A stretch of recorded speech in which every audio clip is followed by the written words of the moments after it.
За манай бодсон би одоо нэрвч тэмцээн 2016 оноос хойш 10 жил зохион байгуулж байна. За ковидын жил өндөрсөн байгаа. Одоо энэ удаагийн тэмцээн бол 10 дахь тэмцээн байгаамаа. Тэгээд хоккей дэмжигчдээ одоо хүндэтгэж энэ олон жил бас энэ тэмцээнийг одоо санхүүжүүл тийм ээ. Энэ тэмцээн зохион байгуулж Болсонгийнхаа хамтлаг нэм төргөө ихэд баяр хүргэж амжилт хүсье. За тэгээд тэмцээнд энэ удаагийн тэмцээн бол Болсон 2026 гэсэн нэртэйгээр явуулж байгаа. Тус тэмцээн нийтдээ 2 насаар 5 баг оролцож байна. Нэмэлт 40 нас, нэмэлт 50 нас 2 насны ангилалтай. За ингээд нийтдээ 10 багийн одоо нийт ахмад тамирт болов ингээд өрсөж байгаа. За бид тэмцээний гол онцлог бол энэ баг дотроо бас залуу тамирчдыг энэ тэмцээнд оролцохгүй залуу тамирчдыг бас оролцуулах тийм ээ бүх нийтийг хамруулах юм зорилготойгоор залуу тамирчдыг бас энэ тэмцээнүүдэд 2 хүн аваад ингээд тоглож байгаа.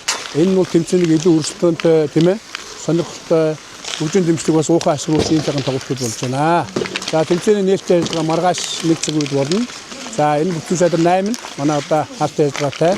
За тус тэмцээн бол нэрмж цом болон медаль мөнгөний шагнал өргөмжилт ийм сайхан тэмцээн явуулж байгаа.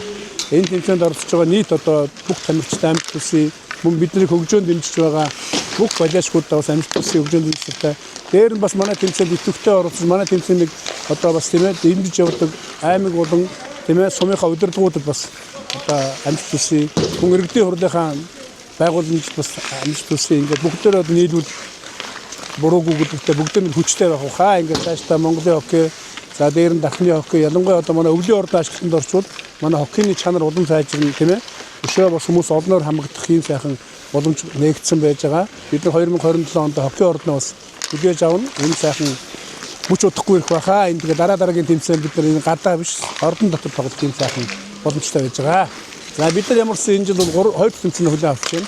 Энэ жил бол жоохон мөс өлдөхгүй байсан.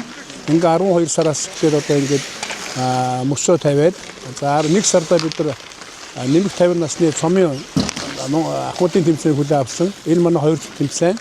За 2 тэмцээн бол Болсонгийн нэрмж тэмцээн. Одоо энэ тэмцээний дараа 11-нд 2 сарын 15-ны хооронд Монголын хоккей холбооны лигийн 4-р тойрог дахин болно. За тэрний дараа хэрвээ бид одоо мөсөн гайгүй байвал бид нэмэх 16 насны хүүхдийн төлөв зохион байгуулалтын төлөвлөгөөтэй байж байгаа.